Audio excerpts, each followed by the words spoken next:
ہمارے میر مقبول علی محمود صاحب کے بھائی جناب مظفر علی عدیم صاحب سے میں واقف تو نہیں تھا، البتہ میں ان کی اطلاع اخبار کے ذریعے سے اور فیس بک واٹس ایپ کے ذریعے سے انتقال کی خبر سنا، اور میر مقبول صاحب کے برادر ہونے کا اس میں جو ذکر کیا گیا تو مجھے بہت دکھ بھی ہوا، اس واسطے کہ میر مقبول علی مقبول صاحب سے بھی میں اچھی طرح واقف ہوں، اور میر عظمت علی عظمت صاحب سے تو بہت اچھی طرح واقف تھا۔ ان کا ایک احسان مجھ پر بھی تھا، جب میرے والد ماجد مولانا محمد نعیم الدین سامی عادل داماد برکاتہ مقدس عالی نے مجھے سلسلہ قادریہ نظامیہ کی خلافت سے نوازا، تو ہم نے ایک پروگرام منعقد کیا تھا ہمارے دادا حضرت کے نام سے جو کامل حاج یعقوب پورے میں منعقد ہے، اس میں تو اس جلسے میں میر عظمت علی عظمت صاحب نے بھی نعت سنائی تھی، اور مشاعرے کی نظامت تو بہترین انداز سے مرحوم کوہ نور دکن مسرور عابدی صاحب نے بہت میں خوبی انجام دیا تھا۔ بہرحال میر مقبول علی مقبول صاحب کے بھائی کی نسبت سے اور میر عظمت علی عظمت صاحب کی نسبت سے دو تین باتیں میں مظفر صاحب کے بارے میں یہ کہہ سکتا ہوں، اور ابھی جو ہمارے سہیل عظیم صاحب نے بھی جو تعزیتی بیان پیش کیا اس سے بھی مجھے کچھ معلومات حاصل ہوئے۔ یہ اللہ کا فضل ہے، ذالک فضل اللہ یؤتی من یشاء، کہ آپ کے والد ماجد بھی خدمات انجام دیے، اطہر صاحب اللہ ان کی بھی مغفرت فرماتے ہوئے درجات کو بلند فرمائیں، نہ صرف وہ بلکہ ان کے جتنے بھی افراد خاندان اس دنیا سے رخصت ہوئے اللہ ان سب کو اپنے فضل و کرم سے مغفرت فرما دے، سب کے درجات کو بلند فرمائیں۔ پھر اطہر صاحب کا یہ کمال ہے کہ انہوں نے ایک نہیں دو نہیں تین شعراء اکرام کو دنیا میں چھوڑ کر مقبول صاحب بھی شاعر، عظمت علی عظمت بھی شاعر، اور مظفر علی عدیم بھی شاعر۔ تو مظفر علی عدیم خود شاعر تھے، ابن شاعر تھے، برادرم شاعر، شاعر کے بھائی بھی ہے، بھائی بھی شاعر ہے، خود بھی شاعر ہے، والد ماجد بھی شاعر ہے۔ 45 سال ابھی مقبول صاحب نے بتایا، یہ کوئی معمولی بات نہیں ہے، لوگ چند ہی دنوں میں اپنے آبا و اجداد کو بھول جاتے ہیں، بس انہی کو یاد کیا جاتا ہے جو دین سے جڑے ہوئے ہوتے ہیں۔ آپ دیکھیے، میں تذکرتاً کہہ رہا ہوں، اللہ غیبت سے ہم سب کو محفوظ رکھے، میں نے ایک صاحب سے پوچھا آپ کے والد کا انتقال ہو کے کتنے سال ہوا؟ بولے یاد تو نہیں ہے، بہت سال ہو گیا۔ بولے ایک اندازہ 10 سال کے اوپر، تو 10 سال بھی تو بہت سال ہو گئے۔ ان کے بچوں سے پوچھا تو بولے نہیں، کہا ہے کہ ہمارے دادا نہیں معلوم، ہمارے خبر کہاں ہے نہیں معلوم۔ ان سے پوچھا تمہارے دادا کی خبر کہاں ہے نہیں معلوم، یعنی تقریباً 20-30 سال کے اندر بھول بھی گئے۔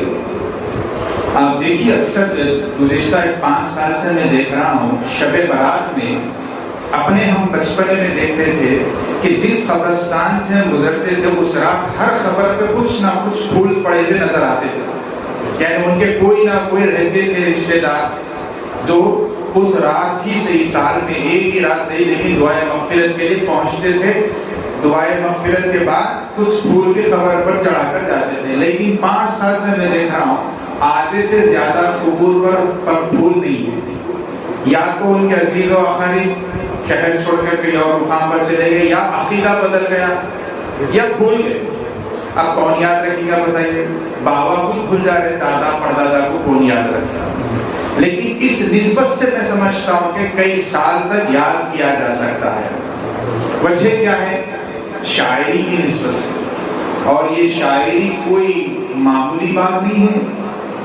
میں نے اس سے پہلے بھی غالباً آپ کے سامنے عرض کیا تھا، میرے چھوٹے دادا مولانا محمد حمید الدین سامی عاقل رحمۃ اللہ علیہ اپنے کلام میں فرماتے ہیں نعت میں سناؤں گا خود حضور کے آگے، نعت میں سناؤں گا خود حضور کے آگے، بزم نعت جنت میں جب کبھی سجی ہو۔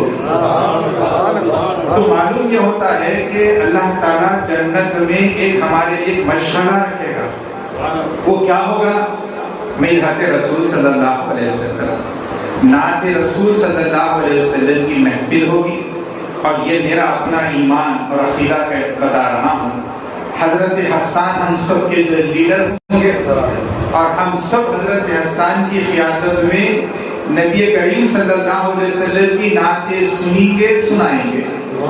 تو یہ وہ مبارک مشغلہ ہے جو قیامت کے بعد جنت میں چلتا رہے گا۔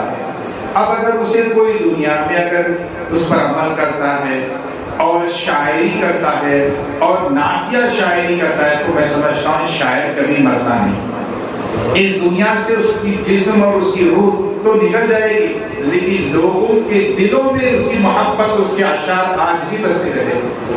کئی ایسے شعراء کرام جن کو دنیا سے گزر کر کئی 100 سال ہو گئے ہیں، لیکن آج بھی ان کا ایمان مشہور ہے۔ اولیاء کرام کی تو بات بہت بڑی بات ہو گئی ہے، عام لوگوں میں سے بتا رہا ہوں میں۔ کئی ایسے شعراء کرام 400 سال پہلے کے، 500 سال پہلے کے شعراء کرام، ان کا نعتیہ کلام آج بھی زندہ ہے۔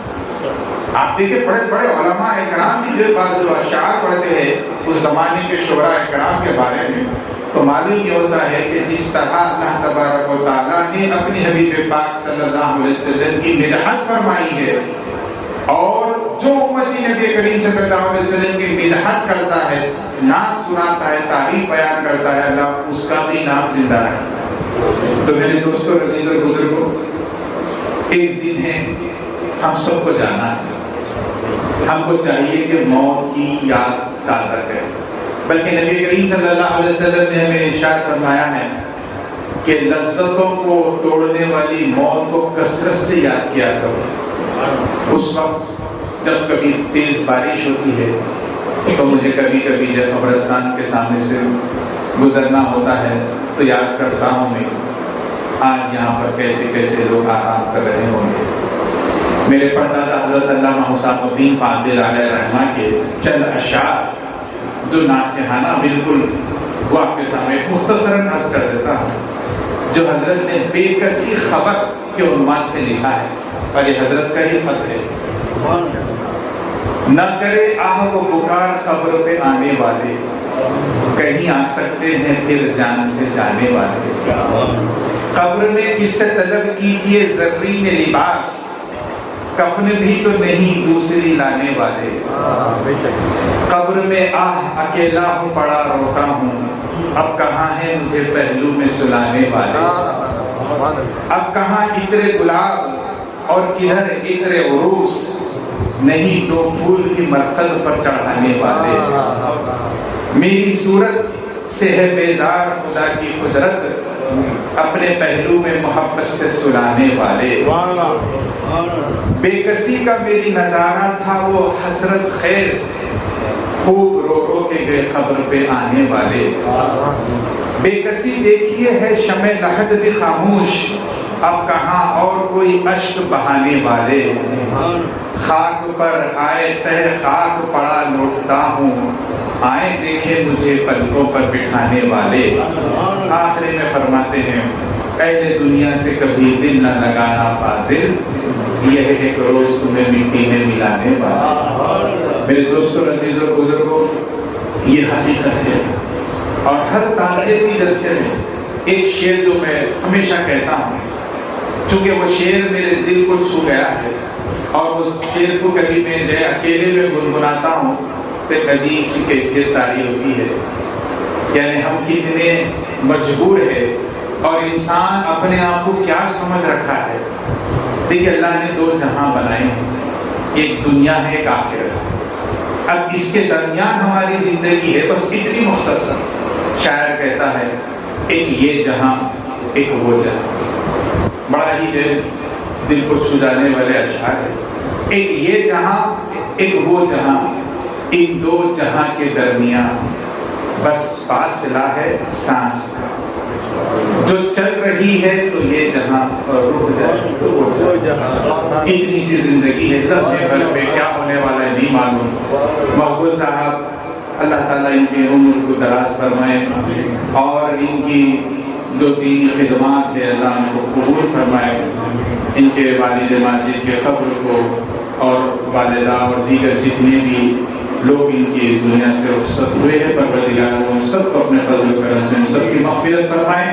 اور آج جس کی ہم تعزیتی جلسہ رکھے میر مظفر علی ادیب صاحب، اللہ ان کے حسنات کو قبول فرمائے، ان کا کوئی ایک شعر کو اللہ تعالیٰ قبول فرماتے اس کو مغفرت کا ذریعہ اور درجات کی بلندی کا ذریعہ بنا دے، اور ہم سب کی تمام جائز حاجتوں کو اللہ شرف قبولیت عطا فرمائے، اور نبی کریم صلی اللہ علیہ وسلم سے ہماری وابستگی کو اور اضافہ فرمائے، اور جو کچھ شعراء کرام لکھتے ہیں اللہ اس کو قبول فرماتے ہوئے ان کے قلم میں اور زور عطا فرمائے، ہم سب کو متحد بنائے، اتحاد ہمارے اندر پیدا کرے، ہم سب کو نیک بنا دے، ایک بنائے، عزائم کو سینوں میں بیدار کر دے، نگاہیں مسلمان کو تربار کر دے، تڑپنے بھڑکنے کی توفیق دے، دل مرتضیٰ سوز صدیق دے، قوت عشق سے ہر پست کو بالا کر دے، دہر میں اسم محمد سے اجالا کر دے۔ ایک مرتبہ پھر میں آپ تمام کا مشکور ہوں جنہوں نے مجھے یہاں پر کچھ کہنے کے لیے موقع عطا فرمایا ہے۔ اللہ تعالیٰ ہم سب پر فضل فرمائے، وما علینا الا البلاغ، وآخر دعوانا الحمد للہ رب العالمین۔